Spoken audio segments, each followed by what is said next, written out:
ഇനി നമ്മൾ ഇന്ന് ഡിസ്കസ് ചെയ്യാൻ പോകുന്ന പാർട്ട് ഏതൊക്കെയാണെന്ന് ചോദിച്ചാൽ meal planning, RDA, biological value, protein efficiency, അങ്ങനത്തെ ഒക്കെ കാര്യങ്ങളാണ്. അപ്പം okay, in meal planning, which of the following is a key consideration to ensure nutritional adequacy? Caloric restriction, macronutrient distribution, food variety, meal frequency. Macronutrient distribution. Macronutrient distribution. വേറെ എന്തെങ്കിലും option? Meal frequency.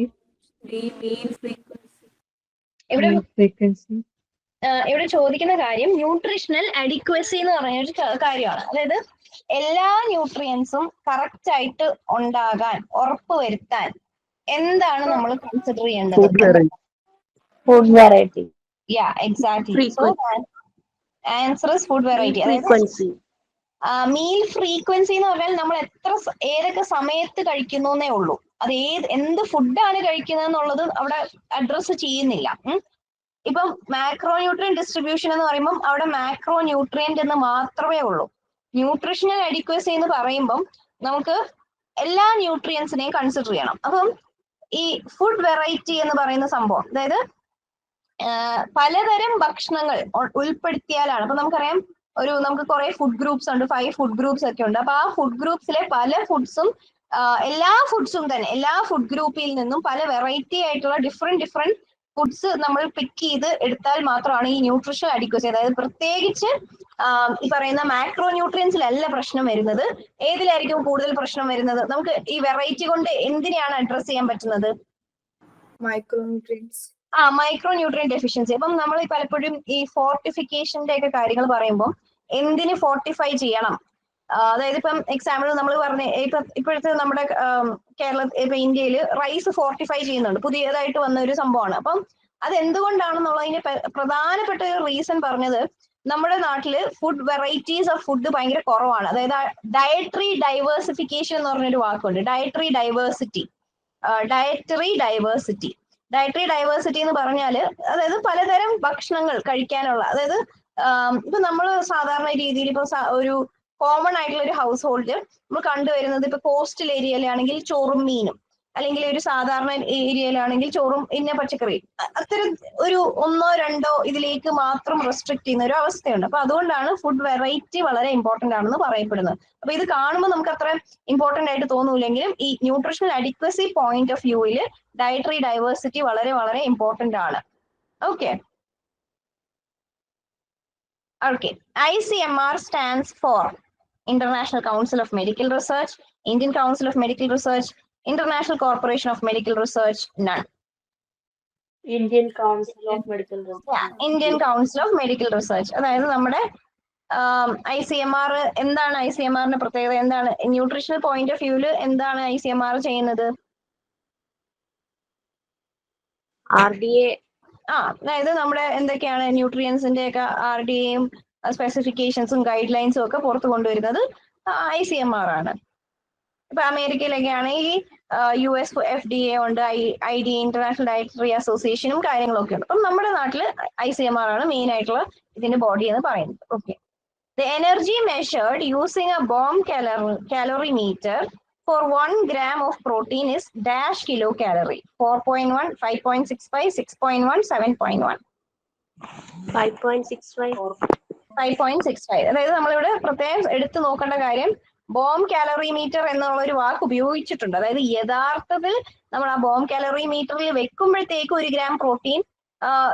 Gram protein എത്ര calories ആണ് തരുന്നതെന്ന്. പക്ഷെ നമ്മൾ ബാക്കി factors, അതിന്റെ thermic effect, അതിന്റെ energy, ബാക്കി ചെലവുകളെല്ലാം കഴിച്ചിട്ടാണ് നമ്മൾ എത്ര എനർജി തരുന്നു 4 എന്നുള്ളതിലേക്ക് എത്തിപ്പെടുന്നത്. അത് ഓർത്ത് എനർജി തരുന്നുണ്ട് 5.65 ആണ്. പക്ഷെ ബാക്കിയുള്ള നമ്മൾ പറയത്തില്ല, ഇപ്പൊ എന്തെങ്കിലും ചെലവുകളെല്ലാം വെട്ടിത്തിരുത്തി, അതായത് ഇപ്പൊ നമ്മളൊരു ഫുഡ് വിൽക്കാൻ വെക്കുമ്പോഴത്തേക്ക് അതിന് ചെലവായ പൈസ, ഈ ഫ്യൂവലിന്റെ പൈസ, ഇതെല്ലാം മൈനസ് ചെയ്യുമ്പോഴത്തേക്ക് നമുക്ക് കിട്ടുന്ന ഒരു തുകയാണ് 4 എന്ന് പറയുന്ന ആ ഒരു number. Okay. The more lean body mass dash the BMR. Higher, lower, no effect, none. Higher. Lean. Lean body mass എന്ന് പറയുന്നത് എന്ത് ടൈപ്പ് ബോഡി മാസ് ആണ്?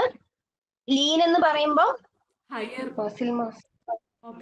മസിൽ അല്ലെങ്കിൽ ഫാറ്റ് അല്ലാത്ത ബോഡി മാസിനെയാണ് ലീൻ ബോഡി മാസ് എന്ന് പറയുന്നത്. ഫാറ്റ് അല്ലാത്ത.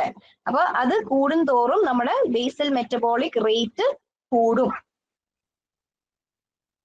Okay. Fever dash the BMR by 7% for each degree rise in temperature in Fahrenheit. Increases, decreases, no effect, none. Increases.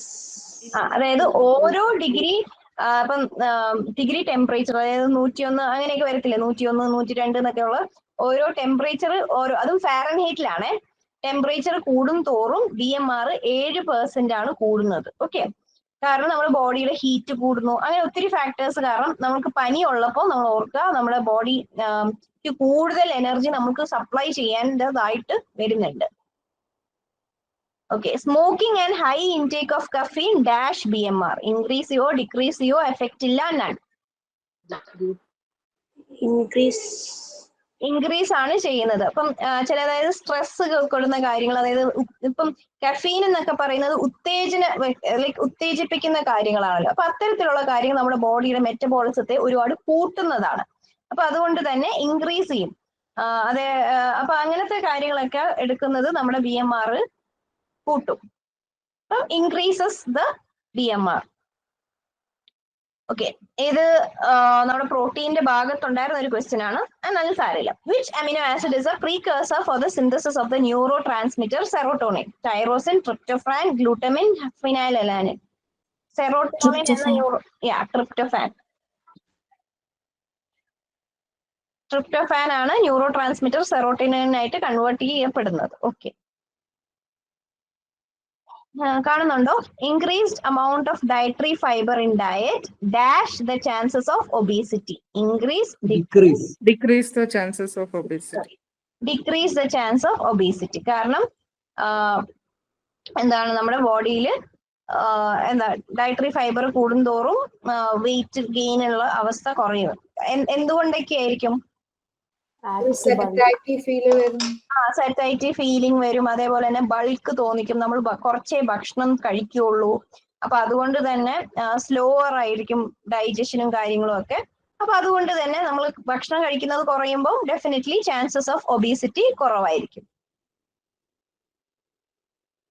Okay. Dietary RDA for protein intake for an average adult is approximately 0.5, 0.8, 1.2, 1.5 gram per kg body weight. 0.8. Yeah, 0.83 ആണ്. അപ്പം approximately നമ്മൾ പറയുമ്പോൾ 0.8.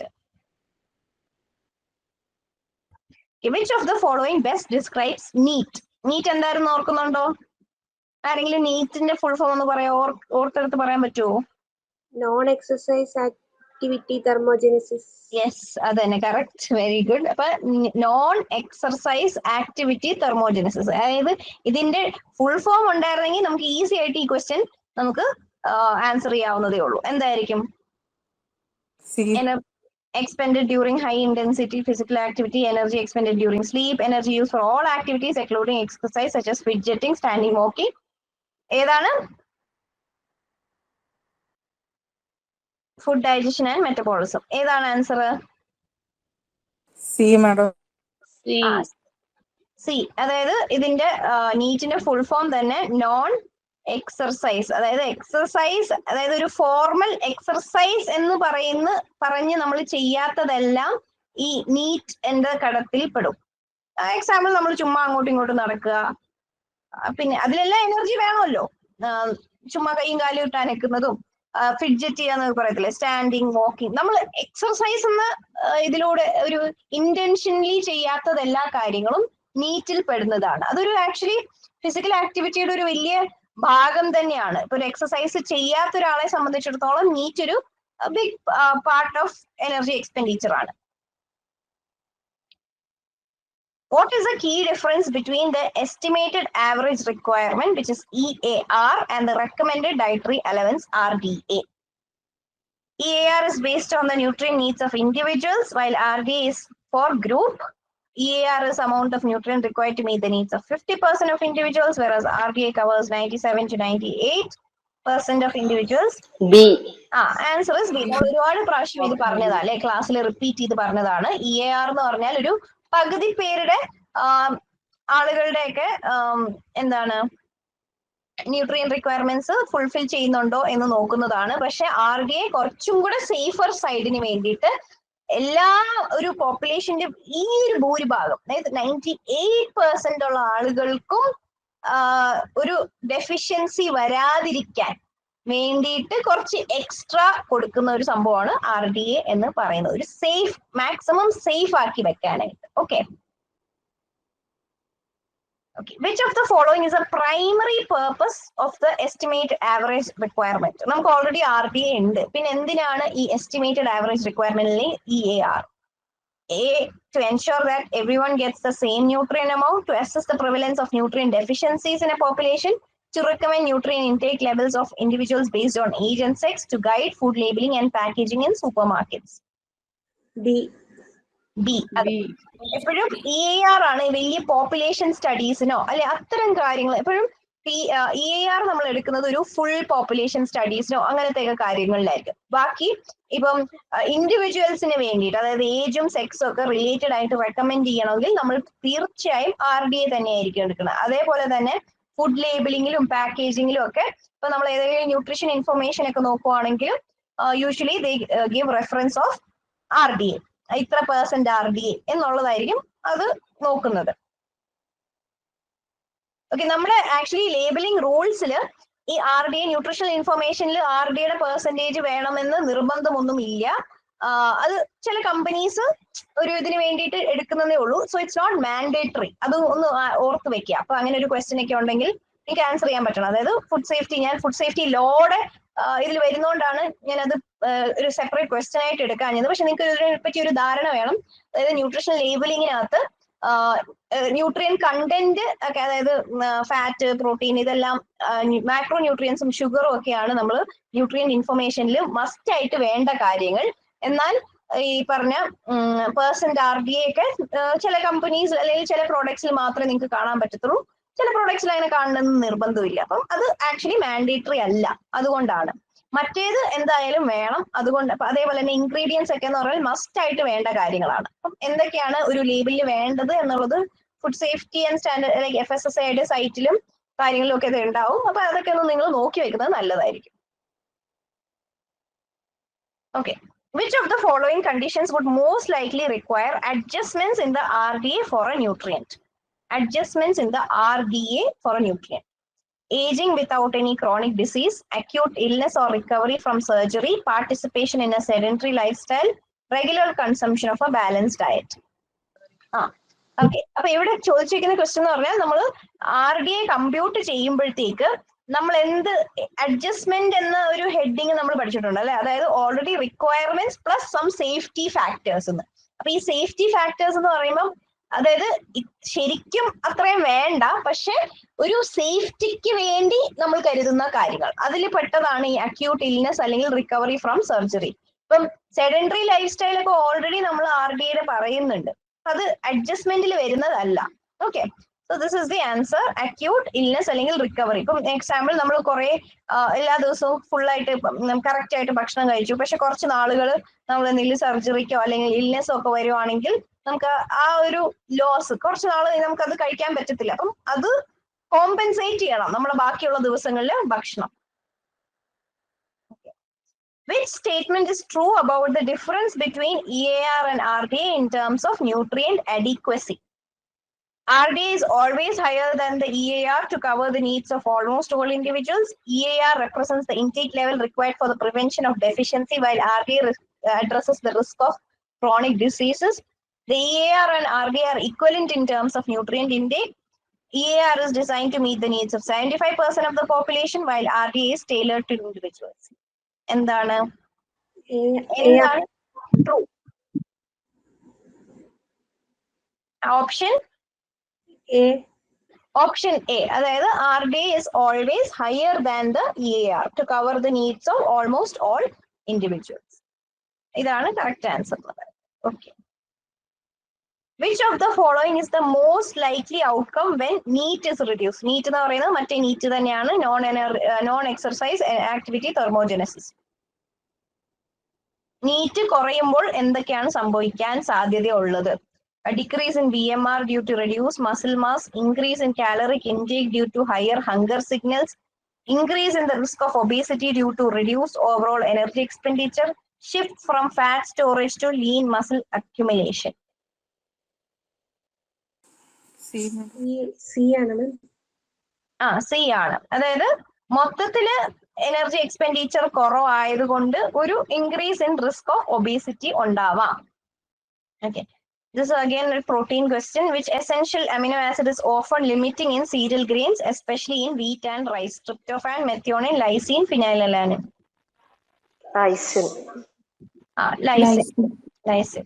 Lysine rice lysine അത് ഓർത്താ മതി. Lysine ആണ് serials മീറ്റിലും ഒക്കെ deficient ആയിട്ടുള്ളത്. Okay, a patient with lactose intolerance often experiences bloating and discomfort after consuming dairy products. They are advised to reduce lactose in their diet. What alternative sources of calcium can they consider? Whole grain meat and fish, fortified plant-based meat. Yeah, B. I think കഴിഞ്ഞ ക്ലാസ്സിൽ നമ്മൾ ഇതേപോലെ ഒരു question discuss ചെയ്തിരുന്നു. Lactose intolerance is due to the lack of which enzyme that hydrolyzes lactose into its monosaccharide components? Amylase, lactase, lactase phosphate, lactulase. Lactase. Yeah, lactase. Lactase എന്ന് പറയുന്നത് നമ്മുടെ ലാക്ടോസിനെ എന്തായിട്ട് കൺവേർട്ട് ചെയ്യും? ഗ്ലൂക്കോസും ഗാലക്ടോസും.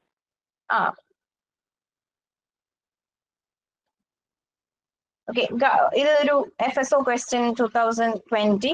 Biological value of protein is influenced by amino acid composition, vitamin and mineral content, preparation, all of the above. All of the above. Yeah, all of the above. Pellagra characterized by dermatitis, diarrhea and dementia is caused by a deficiency of B1, B2, B3. B3യുടെ പേരെന്താണ്? മറ്റൊരു പേര് niacin അല്ലെ? Which form of vitamin A is most effective in promoting vision and is primarily found in animal sources such as liver and egg yolk? Retinol, beta carotene, retinoic acid, L11-cis retinol. Retinol ആണ് നമ്മുടെ animal പ്രോട്ടീൻസിലൊക്കെ animal സോഴ്സസിലൊക്കെ കണ്ടുവരുന്നത്. A deficiency of zinc is likely to impair vision, immune function, blood clotting factors, melanin. B. Immune function, wound healing, taste, acuity. Okay. Which of the following minerals act as a structural component of the hydroxyapatite crystals in bone tissue? Iron, calcium, magnesium, phosphorus. Phosphorus. Magnesium. അതെന്താ? Calcium ആണ് നമ്മുടെ കാൽഷ്യമും ഫോസ്ഫേറ്റും അല്ലേ? അത് എന്തുകൊണ്ടാണ് നിങ്ങൾ പെട്ടെന്ന് phosphorus പറഞ്ഞത്? Main ആയിട്ട് കാൽഷ്യം ആണ്. ഓക്കെ, കാൽഷ്യവും ഇപ്പൊ ഇത് രണ്ടിലും ഓപ്ഷൻ ചോദിക്കുകയാണെങ്കിൽ better option is calcium. Calcium phosphate ഉണ്ട്, ബട്ട് കുറച്ച് കൂടുതൽ എമൗണ്ട്, അതായത് കാൽഷ്യവും ഫോസ്ഫേറ്റും വരുന്നുണ്ട്, ബട്ട് ഒരു കുറച്ചും കൂടെ കൂടുതൽ എമൗണ്ട് വരുന്നത് കാൽഷ്യം ആണ്. സോ ഇങ്ങനെ ഒരു ഓപ്ഷൻ കാണുവാണെങ്കിൽ ഫോസ്ഫറസും കാൽഷ്യവും കറക്റ്റ് ആണ്, പക്ഷെ I would go for a calcium.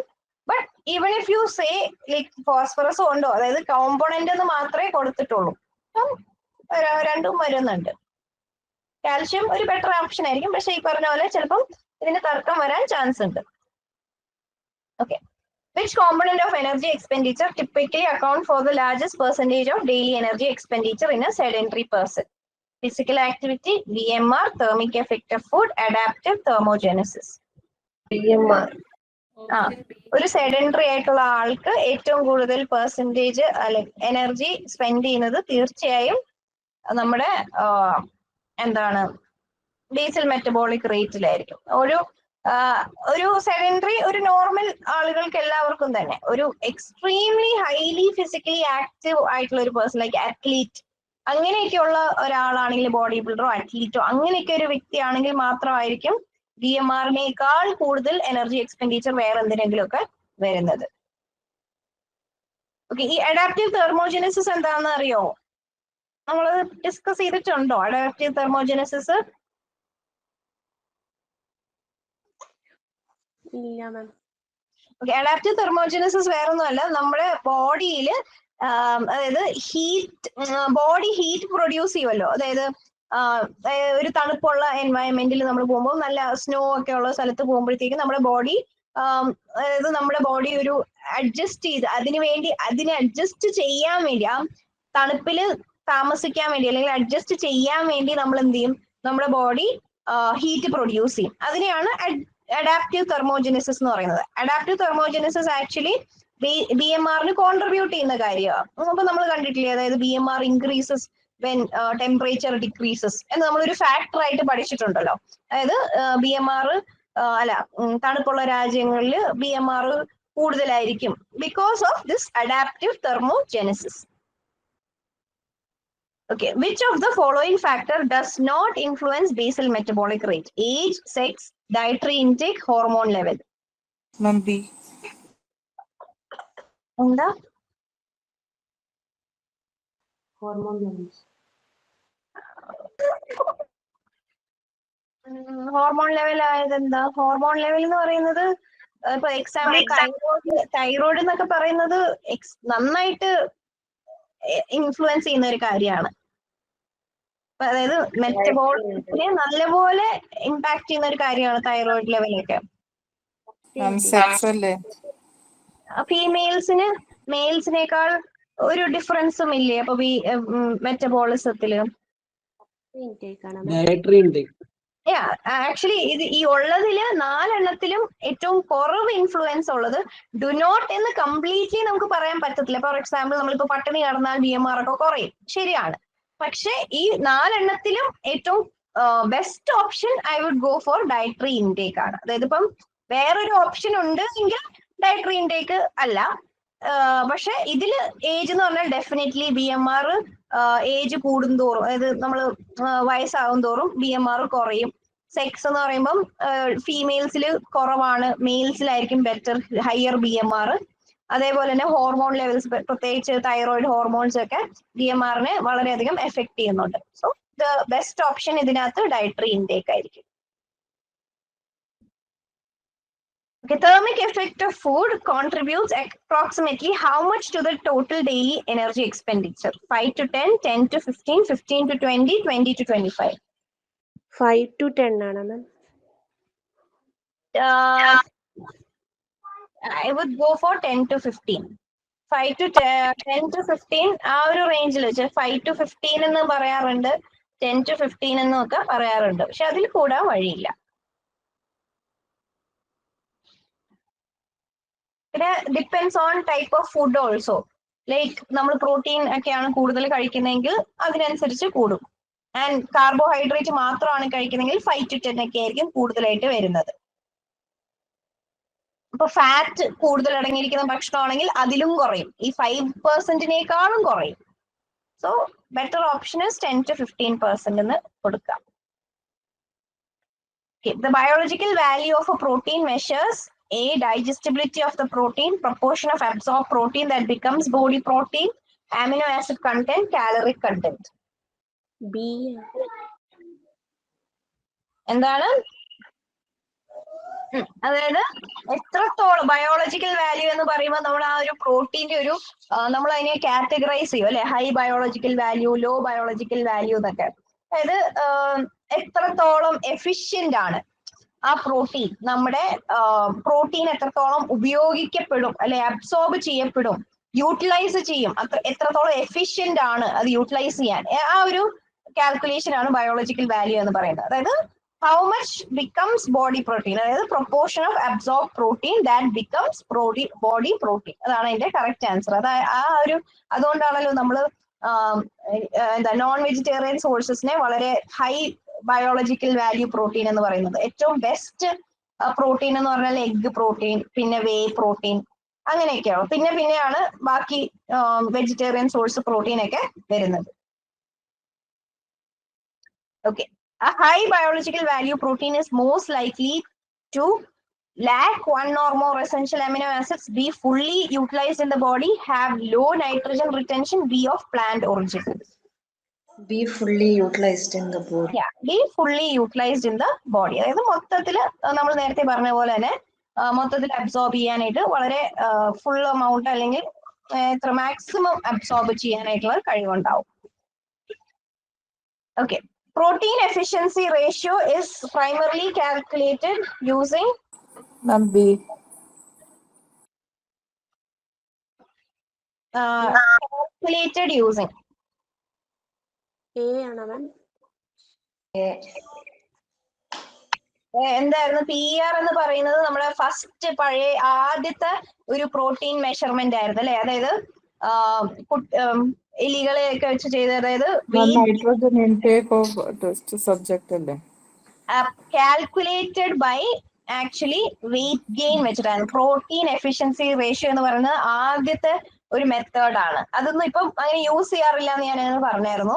അതായത് അതൊരു ഫസ്റ്റ് ഇനീഷ്യലി പ്രോട്ടീൻ്റെ ഒക്കെ എന്താണ് പണ്ട് കാലത്ത് സ്റ്റാർട്ടിങ്ങിൽ ഈ ഒരു മെത്തേഡായിരുന്നു ഉപയോഗിച്ചുകൊണ്ടിരുന്നത്. അതായത് ഒരു ഫുഡ് പ്രോട്ടീൻ റിച്ച് ആയിട്ടുള്ള ഫുഡ് കൊടുത്തിട്ട് വെയിറ്റ് ഗെയിൻ മെഷർ ചെയ്തിട്ട് weight gain divided by protein consumed into 100 അതായിരുന്നു ആ സമയത്ത് മെഷർ ചെയ്യുന്നത്. അപ്പം ഈ ഒരു ടൈമിൽ വെയിറ്റ് ഗെയിൻ മാത്രമായിരുന്നു അവിടെ മെഷർ ചെയ്തുകൊണ്ടിരുന്നത്. So the answer is protein efficiency ratio. അപ്പൊ നമ്മൾ ഈ ഒരു 3-4 ഉണ്ടല്ലോ, പ്രോട്ടീൻ എഫിഷ്യൻസി റേഷ്യോ, പിന്നെ നമ്മുടെ വേറെന്തൊക്കെയായിരുന്നു, നെറ്റ് പ്രോട്ടീൻ യൂട്ടിലൈസേഷൻ ഉണ്ട്, പിന്നെ ഏതൊക്കെയാ പറഞ്ഞോ?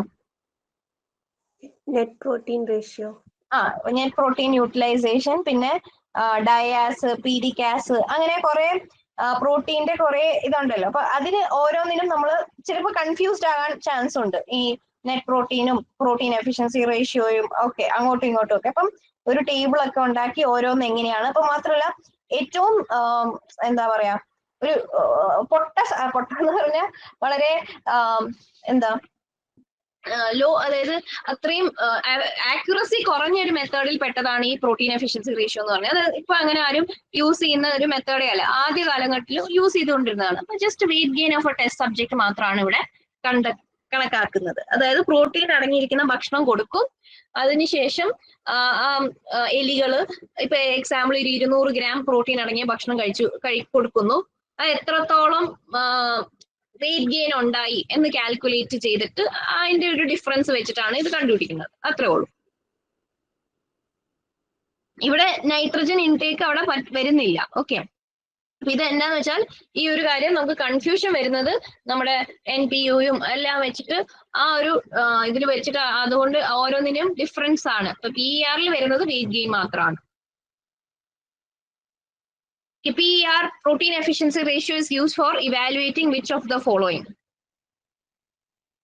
energy content of protein, quality of dietary protein for growth, nitrogen retention efficiency, amino acid profile. ഏതായിരിക്കും? അതായത് ഗ്രോത്തിന് വേണ്ടി, അതായത് എത്രത്തോളം വെയിറ്റ് ഗെയിൻ നടക്കുന്നു എന്നാണല്ലോ ഇതിനകത്ത് മെഷർ ചെയ്യുന്നത്. അതുകൊണ്ട് തന്നെ quality of dietary protein for growth എന്നുള്ള സംഭവമാണ് വരുന്നത്. അവിടെ നൈട്രജനോ അമിനോ ആസിഡ് പ്രൊഫൈലോ ഒന്നും നമ്മൾ നോക്കുന്നില്ല. Okay, next question. Respiratory quotient RQ for carbohydrate is closest to എത്രയാണ്? 1. ഡയറക്റ്റ് ക്വസ്റ്റ്യൻ ആണ്. 1 ആണ് കാർബോഹൈഡ്രേറ്റ്സിന്റെ റെസ്പിറേറ്ററി കോഷ്യന്റ് എന്ന് പറയുന്നത്. റെസ്പിറേറ്ററി കോഷ്യന്റിന്റെ എന്താണ് അതിന്റെ ഫോർമുല ഒക്കെ ഓർത്ത് വെക്കണം. കാർബൺ ഡൈ ഓക്സൈഡും like how much of it is produce divided by volume of oxygen. അപ്പൊ ഇതെല്ലാം ഈ ഒരു റേഷ്യോ ആണെന്നുള്ളത് ഓർത്തിരിക്കാം. Okay, BMR is commonly measured by assessing caloric intake, oxygen consumption, blood glucose level. ഏതാണ്? Caloric intake. Body temperature. Body temperature.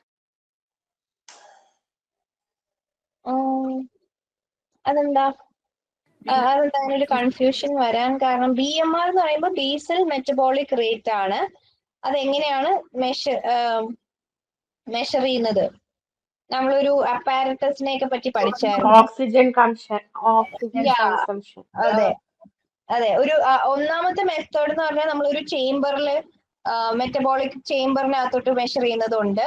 പിന്നെ ഉള്ളത് ഒരു അതായത് ജസ്റ്റ് ഒരു മാസ്ക് വെച്ചിട്ട് അല്ലെ. അപ്പൊ അതിനകത്തൊക്കെ മെഷർ ചെയ്യുന്നത് എന്താണ്? ഓക്സിജൻ കൺസംഷൻ ആണ്. അതായത് BMR എന്ന് പറയുന്നത് അതായത് 2 തരത്തില് എനർജി ഉണ്ട്. ഒന്ന് ഇൻപുട്ടും ഉണ്ട്, എക്സ്പെൻഡിച്ചറും ഉണ്ട്. ഇവിടെ ഇൻപുട്ട് അല്ല പറയുന്നത്, എക്സ്പെൻഡിച്ചറിന്റെ കേസാണ് പറയുന്നത്. ബേസൽ മെറ്റബോളിക് റേറ്റ് എന്ന് പറയുന്നത് എനർജി നമ്മൾ പുറത്തേക്ക് കളയുന്ന ഒരു സംഭവമാണ്. അപ്പൊ ബേസിക്കലി ഓക്സിജൻ കൺസംഷൻ വെച്ചിട്ടാണ് നമ്മൾ അതായത് മാസ്ക് നമ്മളൊരു ഗേഷ്യസ് എക്സ്ചേഞ്ച് നടത്തുന്ന ഒരു മാസ്ക് വെച്ചിട്ട് എത്രത്തോളം ഓക്സിജൻ കൺസ്യൂം ചെയ്യുന്നുണ്ട്, എത്രത്തോളം കാർബൺ ഡൈ ഓക്സൈഡ് പുറത്തേക്ക് കളയുന്നുണ്ട്, അല്ലെങ്കിൽ volume of carbon dioxide exhaled, ഇതെല്ലാം വെച്ചിട്ട് ഒരു എന്താണ് റിയൽ ഇക്വേഷൻ ഒക്കെ വെച്ചിട്ടാണ് നമ്മൾ. പിന്നെ അതേപോലെ തന്നെ വേറെ എന്തൊക്കെ മെത്തേഡ്സ് ഉണ്ട്? ഏതൊക്കെ മെത്തേഡ്സ് ആണ് BMR Calorimetry. മാം ഈ ബോഡി ടെമ്പറേച്ചർ ഇല്ല. ബോഡി ടെമ്പറേച്ചർ എന്ന് പറയുന്നത് വെറും നമ്മൾ ഈ മെർക്യൂറി വെച്ച് മെഷർ ചെയ്യുന്ന സാധനമല്ലേ, അത് വരൂല. എന്ന് പറയുന്നത് നമ്മുടെ പനി വരുന്നതാണ് ഇവിടെ ബോഡി ടെമ്പറേച്ചർ കൊണ്ട് ഉദ്ദേശിക്കുന്നത്. മറ്റേ കാലറി ചേംബറിൽ ബോഡി ടെമ്പറേച്ചർ എന്ന് പറഞ്ഞാൽ അത് ചേഞ്ച് ഇൻ ബോഡി ടെമ്പറേച്ചർ ആണ്. അതെങ്ങനെയാണ് ചേഞ്ച് വരുന്നത്? നമ്മുടെ എനർജി റിലീസ് കൊണ്ട് ചേഞ്ച് ചെയ്യുന്നത്. അതായത് നമ്മൾ എന്താ പറയാ ആ ഒരു ചേംബറിനകത്തോട്ട് കയറുമ്പോഴത്തേക്ക് കാലോറിമെട്രി, അതായത് ഡയറക്റ്റ് കാലോറിമെട്രിയിൽ നമ്മൾ ആ കാലോറിമെട്രി ചേംബറിൽ കയറുന്നു. എന്നിട്ട് നമ്മളുടെ ബോഡിയിൽ നിന്ന് ഹീറ്റ് റിലീസ് ചെയ്യുന്നു. ആ ഹീറ്റ് സറൗണ്ടിങ് ആയിട്ടുള്ള വെള്ളത്തിന്റെ ടെമ്പറേച്ചറിനെ എത്രത്തോളം കൂട്ടുന്നു എന്ന് വെച്ചിട്ടാണ്. അതായത് ബോഡിയിൽ നിന്ന് റിലീസ് ചെയ്യുന്ന ഹീറ്റ് അതും നമ്മുടെ ബോഡി ടെമ്പറേച്ചറും രണ്ടാണ്. ബോഡി റിലീസ് ചെയ്യുന്ന ഹീറ്റ് എന്ന് പറഞ്ഞാൽ വളരെ ചെറിയ എമൗണ്ട് ആണ്. നമുക്കൊരു ഈ പറഞ്ഞ ബോഡിയുടെ ടെമ്പറേച്ചർ എന്ന് പറയുമ്പോൾ നമ്മുടെ ബോഡിയുടെ ഉള്ളിലുള്ള ടെമ്പറേച്ചർ ഇല്ലേ, നമ്മുടെ 37 ഡിഗ്രി എന്ന് പറയുന്ന സാധനം, നമ്മൾക്ക് പനി ഉണ്ടോ എന്ന് നോക്കത്തില്ല, ആ ഒരു ടെമ്പറേച്ചർ ആണ് ബോഡി ടെമ്പറേച്ചർ. മറ്റേ കാലറി മെട്രിക്കകത്ത് നമ്മൾ മെഷർ ചെയ്യുന്നത് ബോഡി ടെമ്പറേച്ചർ അല്ല, ബോഡി റിലീസ് ചെയ്യുന്ന ഹീറ്റ്, അതാണ് മെഷർ ചെയ്യുന്നത്. ക്ലിയർ ആയോ? കൺഫ്യൂഷൻ ഉണ്ടോ? ഇല്ല മാം. അതായത് കാലോറിമെട്രി എന്ന് പറയുന്ന ഒരു ഡയറക്റ്റ് മെഷർ ഉണ്ട്. അതായത് നമ്മൾ ആ ചേംബറിനകത്ത് നമ്മൾ കയറുന്നു, നമ്മൾ പ്രത്യേകിച്ച് അവിടെ ഒന്നും ചെയ്യുന്നില്ല, നമ്മൾ അവിടെ ഇങ്ങനെ നിൽക്കുന്നു. അപ്പൊ നമ്മുടെ ശരീരത്തിൽ നിന്ന് കുറച്ച് ഹീറ്റ് റിലീസ് ആവുമല്ലോ. ആ വേറെ ഒരു ഹീറ്റിന്റെ വേറെ സോഴ്സ് ഒന്നും ഇല്ലാതിരിക്കുമ്പം നമ്മുടെ ശരീരത്തിന്റെ ചൂട് കൊണ്ട്, അല്ലെങ്കിൽ നമ്മുടെ ശരീരം പുറത്തു വിടുന്ന ചൂട്, അങ്ങനെ പ്രത്യേകം പറയണം, നമ്മുടെ ബോഡി റിലീസ് ചെയ്യുന്ന ഹീറ്റ് കൊണ്ട് ചുറ്റുമുള്ള ആ ഒരു ചേംബർ, ഇപ്പൊ നമ്മളൊരു കുറേ നേരം ഒരു ചെറിയ കുടിസ് മുറിയൊക്കെ ആണെങ്കിൽ, ഇപ്പൊ ഈ ലിഫ്റ്റിലൊക്കെ ഉണ്ടല്ലോ ഒത്തിരി ആളുകള് ഇങ്ങനെ തിങ്ങി നിൽക്കുമ്പോഴത്തേക്ക് ഭയങ്കര ഒരു ചൂട് വരില്ലേ, അവിടെ വേറെ ഈ ആളുകളുടെ ഒരു ചൂടുണ്ടാവുമല്ലോ.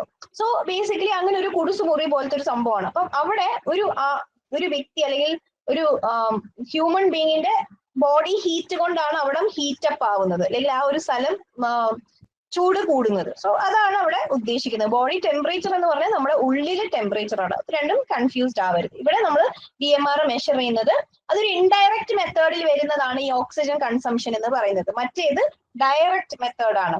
ഇവിടെ ഇൻഡയറക്റ്റ് മെത്തേഡിൽ നമ്മൾ ഇക്വേഷൻ ഒക്കെ വെച്ചിട്ടാണ് റെസ്പിറേറ്ററി ചേംബർ, ഇതൊക്കെ ഓക്സിജൻ കൺസംഷനും കാർബൺ ഡൈ ഓക്സൈഡ് പ്രൊഡക്ഷനും ഒക്കെ നോക്കുന്നത്. Okay, thank you.